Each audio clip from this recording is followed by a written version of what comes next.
Good day. Thank you for tuning into this general election candidate forum for Legislative District 35 Senator position. The forum is presented by the League of Women Voters of Thurston County and TCTV. The League is a nonprofit, nonpartisan political organization that encourages the informed and active participation of citizens in their government. The League registers new voters, studies issues, and advocates for its positions with the legislature. Despite its name, the League is open to both men and women of voting age. My name is Allison Brooks from the Thurston County League, and I'll be moderating this forum today. The candidates for Legislative District 35 Senator are Irene Bowling and Tim Sheldon. For this forum, candidates will have 2 minutes for an opening statement, and then I'll ask them questions in alternating order. The person first asked the question will have 2 minutes for a response, followed by 1 minute from the other candidate. There will be 1 minute for closing statements at the end.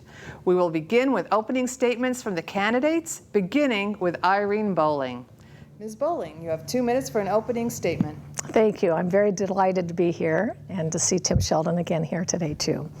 I'm a small business owner. I've had a business in Kitsap County for 35 years. I'm a mother of 3 children, college-age students, and very involved in my community. I'm very honored to be considered for this race and be a candidate. And I got first place in the primary, so I think that I have a very good backing. I think people are very interested in this campaign, and I look forward to discussing some of the issues that I stand for and would like to represent here today. Thank you very much. Thank you. Senator Sheldon, you have 2 minutes for an opening statement. Well, thank you, Allison. It's great to be here. Hello to you, Irene. And we're off on the general election campaign. I think that I fed our district very well. I've represented the 35th district for 24 years now. It's been in different geographic formations. We no longer have any of Grays Harbor County. And if you live inside the city limits of Olympia, Tumwater, or Lacey, you are not in the 35th district. So it is a large, sprawling district that's primarily rural. Actually, it's the most rural district in the state of Washington because we have very few incorporated areas. I serve as the President Pro Tem of the Washington State Senate, and I preside when the Lieutenant Governor is not there. I'm also serving on the Energy, Technology, and Environment Committee, as well as the Transportation Committee.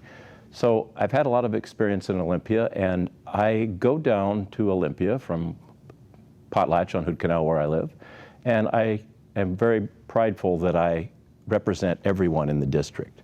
I am a Democrat. I've been elected 9 times as a Democrat, but I'm one legislator, I think, that has the reputation of working across party lines with all of the constituents. I work very hard for economic development, for jobs in our district. I've worked very hard to improve our education system as well, and worked to put over $1 billion more into education this year to try to begin satisfying the McCleary decision. Also worked very hard on our budget. It's important to me that the state live within its means. We wrote a budget last year that was acceptable to almost every member.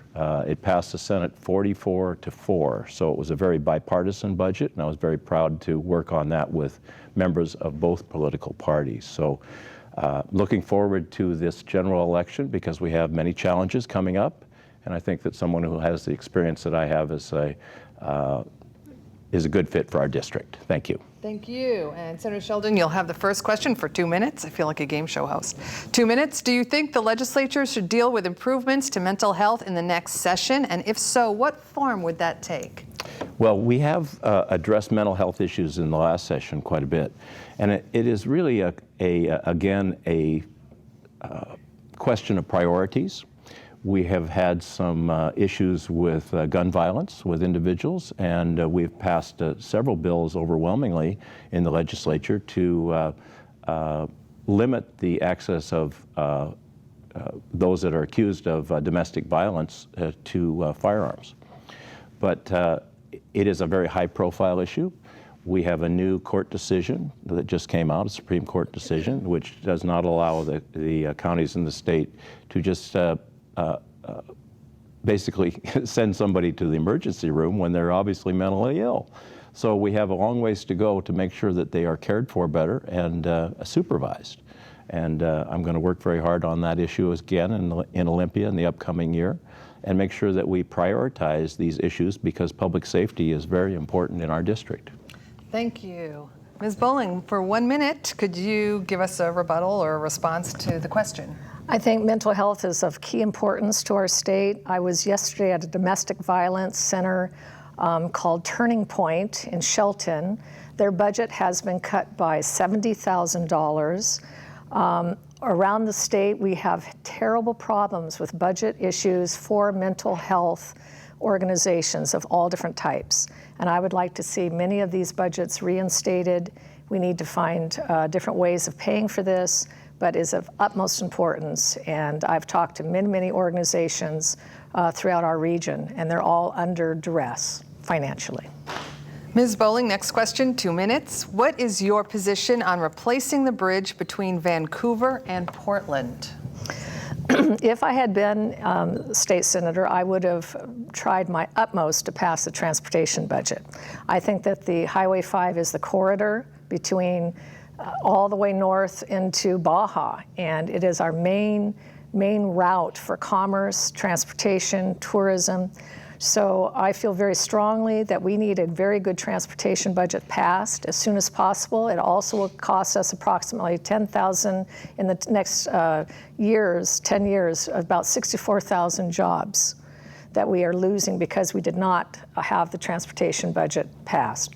So I feel that the corridor through that it's like a bottleneck, and we need to improve that greatly. I would be for fixing that issue. Thank you. Senator Sheldon, you have 1 minute to discuss the bridge between Vancouver and Portland. Well, thank you. But first, I want to make the point that we did pass a transportation budget last year, and we did not pass a gas tax, but we did pass a transportation budget, which included maintenance and preservation of many of our roads here in the 35th District. As far as the Columbia River crossing, I think the issue has been about light rail. And those that want light rail to extend from Portland to Vancouver have pushed a long time for the bridge in a particular configuration. Our caucus met with Ray LaHood, Secretary of Transportation, and expressed our concerns about the funding for this project and the cost overruns that have gone on already just in the planning. So if it happens, it's going to have, in my estimation, it'll happen in a little bit different form without light rail.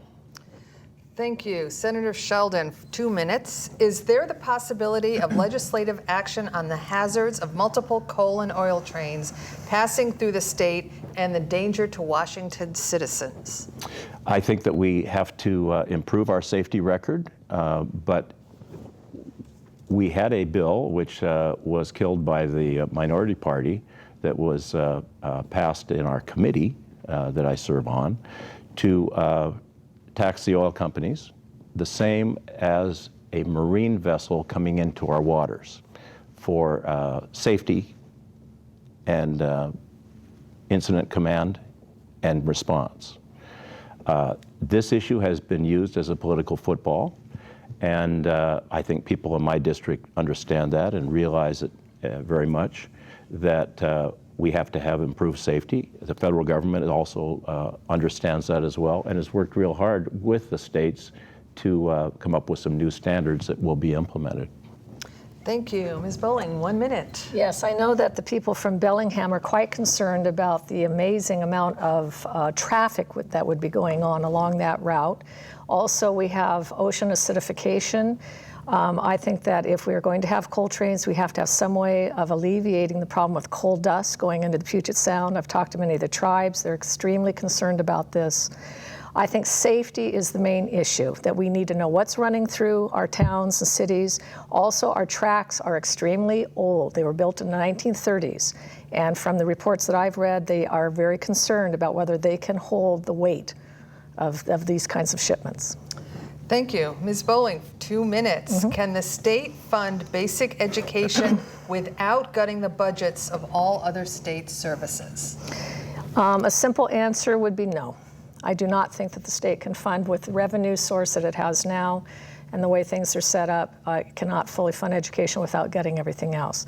What I'm concerned about is there's a lot more going on besides having kids just show up for school. They have to have school lunches in many cases. I have some statistics. In fact, I thought you might be asking me this question that I think I should share. 31% of kids in Washington State have parents that struggle to find secure employment. 39% live in families that have difficulty covering the cost of housing. 1 in 5 kids live in a household that has faced challenges covering the cost of food. 1 in 4 children experience repeated economic hardship during their childhood.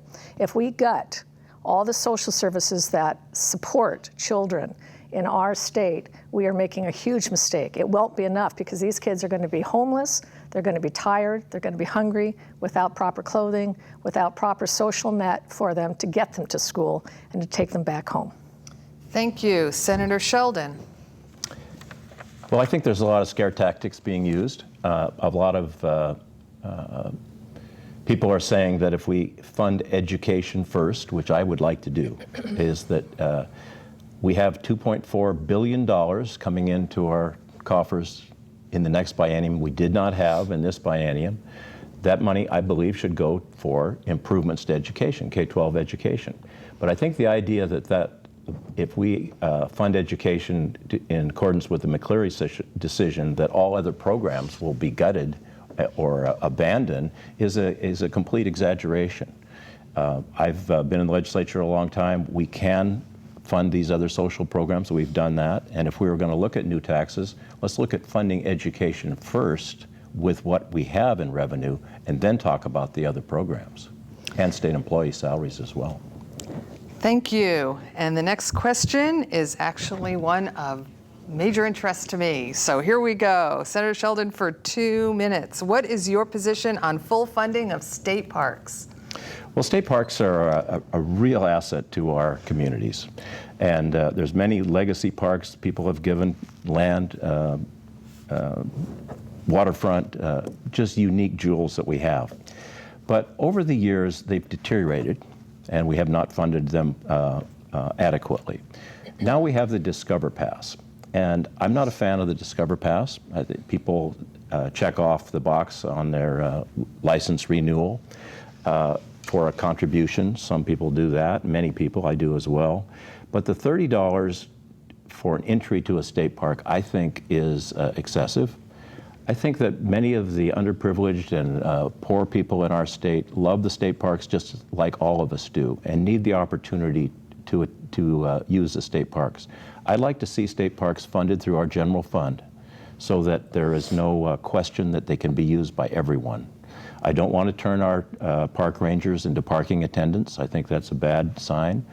I would like to see our park system expanded, but I'd like to see some of the excess lands that State Park has divested so that we can realize that income and put it back into state parks.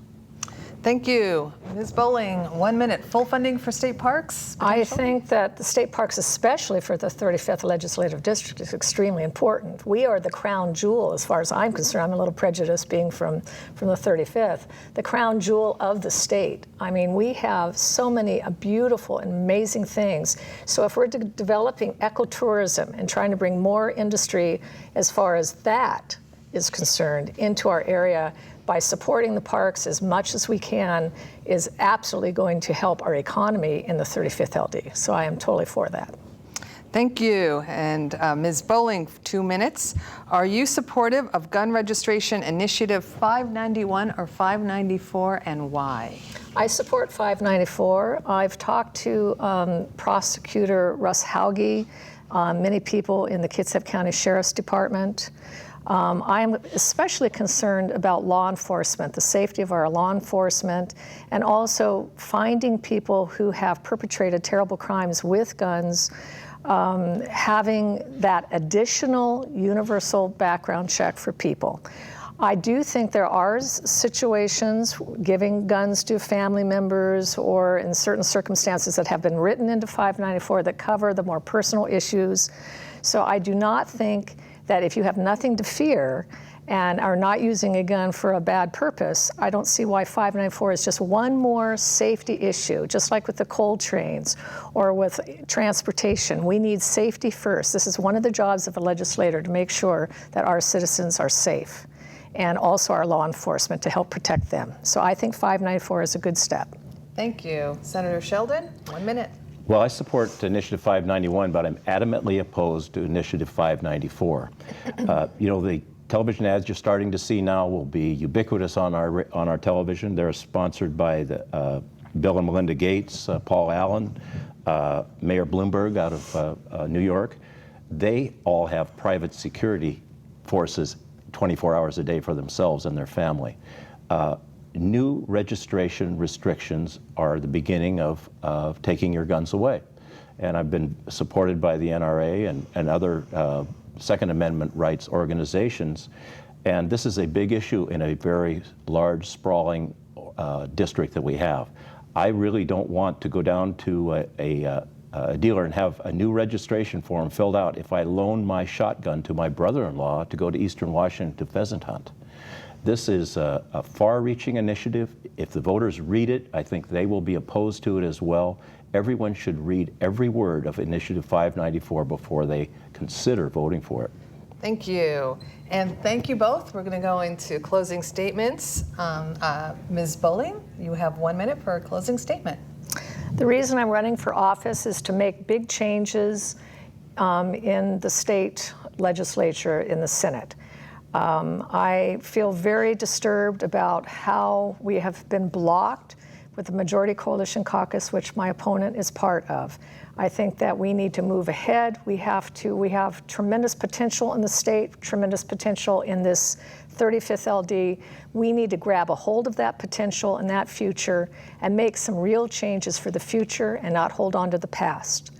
So I'm very adamant about making this change. I think being in office for as long as Mr. Sheldon has been in office, that's wonderful, but I think we need to move ahead and change, and I would like to spearhead that effort. So thank you very much for your time today. Thank you. Senator Sheldon, 1 minute, closing statement.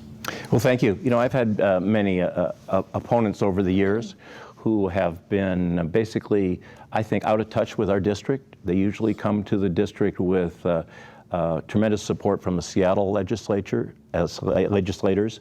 They bring out-of-state money, primarily from out-of-state labor unions and other groups who want to basically use our district for their purposes in the urban areas of the state. As I said, we're a very rural district, and I represent everyone, Republicans, Democrats, and independents in that district, and I think you'll find my record shows that.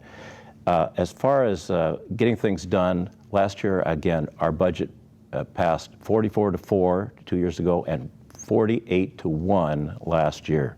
I think that shows that legislators can work together in a coalition and work across the aisle for the benefit of all the citizens of the 35th District. Thank you, and thank you both. And being from the 35th District myself, I was very interested in this forum. So thank you for joining us today. Again, I'm Allison Brooks. I'm with the League of Women Voters of Thurston County, and I encourage you to join us. We have both men and women as members, and we would love to have you join us too. And thank you to TCTV for hosting our forum today. Thank you.